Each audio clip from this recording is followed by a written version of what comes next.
आज हम संस्कार भरे सनातनियों की बात करेंगे। सोचिए, लगातार जिस तरीके से बाबा साहब की प्रतिमा का विरोध हो रहा है, बाबा साहब के विचारों का विरोध हो रहा है, और अब तो इनकी हिम्मत इतनी बढ़ गई है कि अब ये अम्बेडकराइट महिलाओं को भी उलूल जुलूल बयान देकर उनको अपमानित करते हैं। नमस्कार, मैं निधि रतन और आप देख रहे हैं नेशनल दस्तक।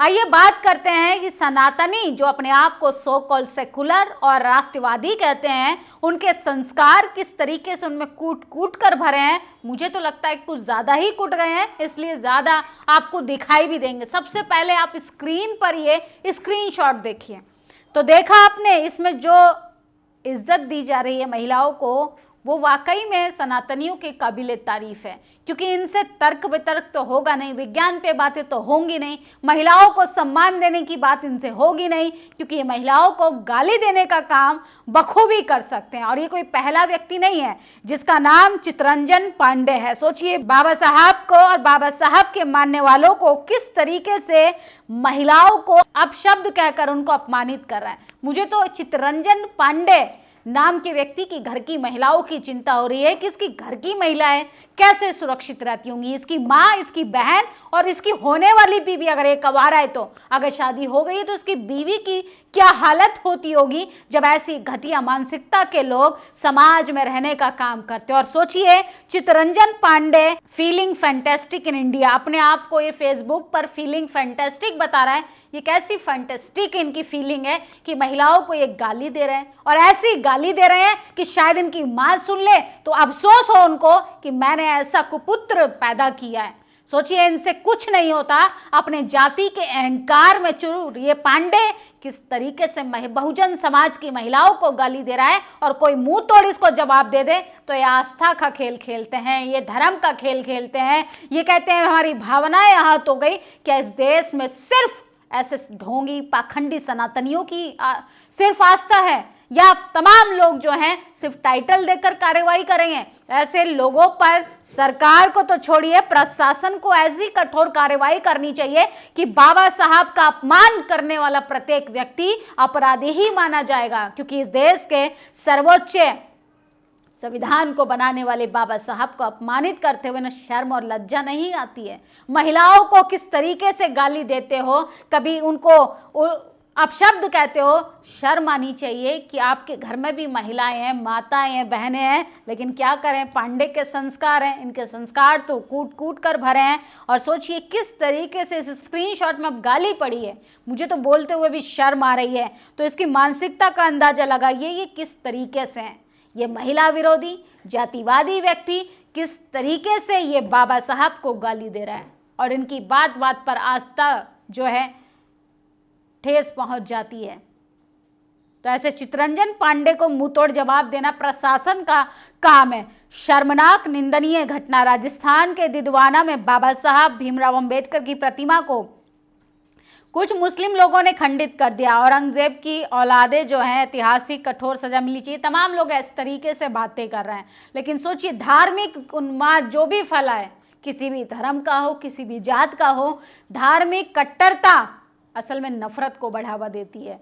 तो कहीं ना कहीं कब तक विचारों को और मूर्तियों को तोड़ते रहेंगे? बर्दाश्त करो मनुवादियों। तो कल बाबा साहब का महापरिनिर्वाण दिवस है, इसको लेकर लखनऊ में और नोएडा के दलित प्रेरणा स्थल में भी लगातार उनको श्रद्धांजलि अर्पित की जाएगी। लेकिन सबसे बड़ा सवाल खड़ा होता है कि पूरी दुनिया में बाबा साहब की एक अलग पहचान है। सोचिए किस तरीके से बाबा साहब की मूर्तियां टॉप यूनिवर्सिटी में लगाई जाती हैं, टॉप हाई कोर्ट में लगाई जाती हैं, लेकिन देश के कुछ अंधभक्त उनको अपनाने से कतराने के बजाय उनको गाली देने का काम करते हैं। उनको नहीं पता है कि ये जो उलूल जुलूल बयान दे रहे हैं, इसको भी बोलने की आज़ादी इनको संविधान देता है, वरना इनको मुंह तोड़ जवाब देना बहुजन समाज के लोगों को काम अच्छे से आता है। महिलाएं संतुष्टि के लिए कुत्तों के साथ सोती हैं। बीजेपी का ये विधायक है, इसका नाम प्रमोद कुमार है। सोचिए, कह रहा है कि कुत्तों के साथ महिलाएं संतुष्टि के लिए सोती हैं।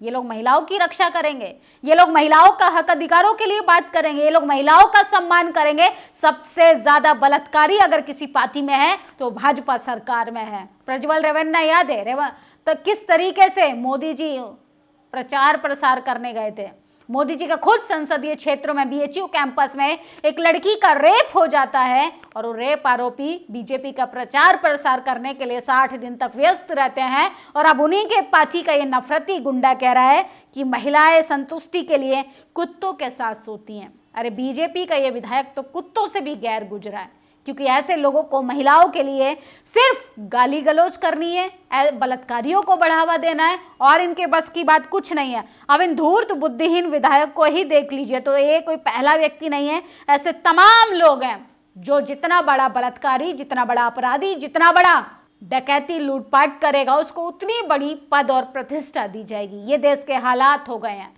हम कुछ बोलेंगे तो हमें भी गाली देने लगते हैं।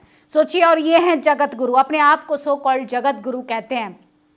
वाइफ मतलब वंडरफुल इंस्ट्रूमेंट फॉर एंजॉय। तो ये नेत्रहीन बाबा हैं, ये कहते हैं कि महिला जो है मनोरंजन की चीज़ होती है और वाइफ, अंग्रेजी की भाषा को बता रहे हैं कि वाइफ जो होती है वो खिलौना होती है। और इनसे पूछा जाए पत्नी क्या होती है तो दांत चियारने लगेंगे, दांत खिसियाने लगते हैं। तो संस्कृत को लेकर जो इन लोगों ने नफरत बढ़ावा दिया है ये भी आपको समझना होगा। अपने बच्चों को ये विदेश में भेजते हैं, अपने बच्चों को ये टॉप एनवायरनमेंट में रखते हैं, अपने बच्चों को ये फर्स्ट क्लास चीज़ें देते हैं और आपके बच्चे को कहते हैं कि अंग्रेजी मत पढ़िए, साइंस मत पढ़िए, तकनीक की तरफ मत जाइए, मोबाइल मत चलाइए, महिलाओं को रील्स नहीं बनाना चाहिए। सबसे ज़्यादा विशेष वर्ग से आने वाली महिलाएं रील्स बनाकर, नंगा नाच कर पैसा कमाने का काम करती हैं। लेकिन तमाम जगत गुरु हों, भाजपा के नेता हों, किसी भी इन तमाम लोगों की बात उठा के देख लीजिए, चाहे ये पांडे हो, महिलाओं को गाली दे रहे हैं, संस्कार सिखा रहे हैं। असल में ये खुद संस्कारहीन लोग हैं जिनको महिलाओं की इज्जत से भी कोई लेना देना नहीं है, ना महिलाओं को कैसे सम्मान दिया जाता है ये भी इनके संस्कारों में नहीं है। देश में ब्राह्मणों की आबादी 2% भी नहीं है, लेकिन वो 85% बहुजनों की महिलाओं को खुलेआम गाली दे रहे हैं। संविधान निर्माता बाबा साहब पर अभद्र भाषा का प्रयोग करने वाले इस चितरंजन पांडे नाम के व्यक्ति की गिरफ्तारी होनी चाहिए और रुकनी नहीं चाहिए। यूपी पुलिस के साथ लोग टैग कर रहे हैं, लेकिन सवाल ये खड़ा होता है कि ऐसे चितरंजन जैसे पांडे लोग, इनके अंदर ये ऐसी हिम्मत कहाँ से आती है। ये मैं गारंटी के साथ कह सकती हूँ, ये जो पांडे है ना, बेरोजगार होगा, नल्ला होगा एक नंबर का। और सोचिए कि बहुजन महिलाओं को गाली दे रहा है, बहुजन महिलाओं के लिए अपशब्द कह रहा है और बाबा साहब को किस तरीके से अपमानित कर रहा है। अरे हमारी आस्था नहीं है इस देश में करोड़ों बहुजन समाज के, बल्कि इस देश के संविधान निर्माता का अपमान है। उस देश के संविधान निर्माता की कोई कीमत नहीं है। कैसे इस देश में लोगों का मजाक बना दिया है कि आप एक पांडे हैं, तमाम तरीके के सो कॉल टाइटल के साथ आते हैं तो कानून भी आपका साथ देगा। सोचिए, बहुजन महिलाओं को गाली दी जा रही है। अरे बहुजन महिलाएं ना अपना अधिकार आपके हलक में हाथ डाल के अब निकालना सीख गई हैं, तो ऐसे लोगों पर तो कठोर कार्रवाई होनी चाहिए। दुनिया की 100 शक्तिशाली महिलाओं में शामिल एवं देश की एंटी रेप लॉ की जनक सुप्रीम कोर्ट की बड़ी वकील करुणा नंदी ने कहा कि अंबेडकर की गरिमा सम्मान किसी भी भगवान से बहुत ज़्यादा है। तो अब क्या करेंगे अंधभक्त? चुल्लू भर पानी में डूब मरेंगे, क्योंकि बाबा साहब का नाम लेने में तो इन्हें शर्म आती है, संविधान को सही से इम्प्लीमेंट करने में इनको शर्म आती है। कोई अपने अधिकारों की बात कर दे तो इन्हें गाली लगती है। कोई बाबा साहब का सम्मान करा रहे, तुम्हें सम्मान नहीं करना, तुम्हें उनके विचार नहीं मानने, मत मानो, कम से कम उनका सम्मान तो करना चाहिए। यही कोई तर्क के साथ तुम लोगों के काल्पनिक घटनाओं पर बात कर दे तो बिलबिला जाते हो। इस देश में तमाम लोग जाति का जो नंगा नाच चल रहा है, असल में वो ज़्यादा दिन चलने वाला नहीं है, क्योंकि ये देश संविधान से चलेगा। इस देश में लोकतंत्र सर्वोपरि होगा और राष्ट्रीय और संविधान से बढ़कर आपकी आस्था नहीं है। आस्था के नाम पे जो गुंडागर्दी मचा रखी है, आस्था के नाम पे आप किसी भी महिलाओं के कपड़े खोल ले रहे हैं, आस्था के नाम पे महिलाओं को गाली दे रहे हैं, आस्था के नाम पर किसी महापुरुष की मूर्ति तोड़ दे रहे हैं, आस्था के नाम पर आप संविधान को गाली दे रहे हैं, आस्था के नाम पर ना जाने इस देश में क्या क्या चल रहा है। तो आस्था जो पिछले 11 साल से लोगों की जो आहत हो रही है वो ज़्यादा दिन टिकेगी नहीं। अच्छे राजाओं का दौर खत्म हो गया, तो तुम लोगों को भी अपनी आस्था को कंट्रोल में रखना चाहिए। और चितरंजन जैसे, पांडे जैसे लोग जो आस्तीन के सांप हैं, जो अपने आप को सनातनी, सेकुलर, न जाने संस्कारी क्या क्या कहते हैं, अरे पहले महिलाओं का सम्मान करना सीखो। बहुजन समाज की महिलाओं को सरेआम गाली दी जा रही है। लोग जाति की पीठ को पायदान बनाकर सत्ता में पहुंच जाते हैं, उसके बाद बाबा साहब अम्बेडकर का अपमान भुला देते हैं। कोई गाली दे चुप रहते सुना है। औरत की जाति नहीं, वो सिर्फ औरत जाति। उसे गाली देना, माँ को गाली देना, मैं तथा कथित सवर्ण जाति से हूँ पर चुप नहीं रहती। तो तमाम लोग, रानी साहनी नाम की यूजर हैं, महिलाओं को गाली दी जा रही है, बाबा तक गाली दे रहे हैं, जिनका काम होना चाहिए प्रेम, सद्भावना, भाईचारा को बढ़ाना। ऐसे लोग कहते हैं मंचों पर बैठकर, और सबसे ज्यादा तो उन तमाम महिलाओं को शर्म आनी चाहिए जो ये सब अभद्र भाषा का शब्दों को सुनकर ताली बजाने का काम करती हैं। अरे आपको खिलौना कहा जा रहा है, आपको भोग की वस्तु कहा जा रहा है, और आप ये सुनकर तालियां बजाती हैं ऐसे इन लोगों के मंचों पर जाकर। तो महिलाओं को लगातार अपमानित करने की कोशिश की जा रही है। और सोचिए, वहीं अगर बात करें महिलाओं के सम्मान की, तो इस देश में बहुजन समाज की महिलाओं को 2M दर्जे का नागरिक बना दिया है।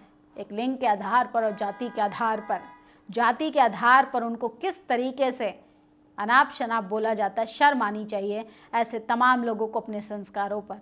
अरे आपकी वैचारिक लड़ाई है, आप विरोध कीजिए, अपने विचारों को रखिए, लेकिन किसी को गाली देंगे आप? किसी को इस हद तक गाली देंगे कि बोलते हुए भी शर्म आए, पढ़ने वालों की भी आंखें फटी की फटी रह जाएं। अरे एक बार ये शब्द लिखने से पहले अपनी माँ के बारे में सोचिए, अपनी बहनों के बारे में सोचिए। या वो संस्कार भी आपकी माँ बहनों ने नहीं दिए हैं। तो संस्कार की दुहाई देने वाले तमाम जो खोखले अंधभक्त है ना, अब उनकी असलियत सामने आ गई है। अब जो जिस भाषा में बात करेगा उस भाषा में ही उसको जवाब मिलेगा। बहुजन महिलाओं को मानसिक रूप से कमजोर या असहाय समझने की कोशिश न करे। संविधान उनकी भी रक्षा करता है। जिस संविधान के बलबूते पर तुम किसी को गाली देने का काम करते हो, धर्म और आस्था की आड़ में छुपने का काम तुम लोग खुद करते हो, गलत काम करते हो, और उसके बाद कहते हो ये हमारे संस्कार हैं, हमारी आस्था को ठेस पहुंची। पिछले 11 सालों में जिस तरीके से लोगों को बेइज्जत किया जा रहा है, पत्रकारों पर कार्रवाई हो रही है, विपक्ष को डराया जा रहा है, ये सरासर तानाशाही है। और ये तानाशाही ज़्यादा दिन नहीं चलने वाली है। आप सत्ता पर एक बार आ सकते हैं, 2 बार आ सकते हैं, तीसरी बार आ सकते हैं। जब जनता अपना आक्रोश दिखाएगी, ना वो कुर्सी बचेगी, ना उस कुर्सी पर बैठने वाले तानाशाही। आप लोगों की क्या प्रतिक्रिया, अपनी राय जरूर दीजिएगा। शुक्रिया। दस्तक की आपसे गुजारिश है कि अगर इसको बचाना चाहते हैं तो नेशनल दस्तक को सब्सक्राइब करने के लिए रेड कलर के सब्सक्राइब बटन को दबाएं, फिर बेल आइकन की घंटी दबाएं। नेशनल दस्तक को बचाने के लिए बहुत जरूरी है कि हर खबर को शेयर करें, लाइक करें, कमेंट जरूर करें।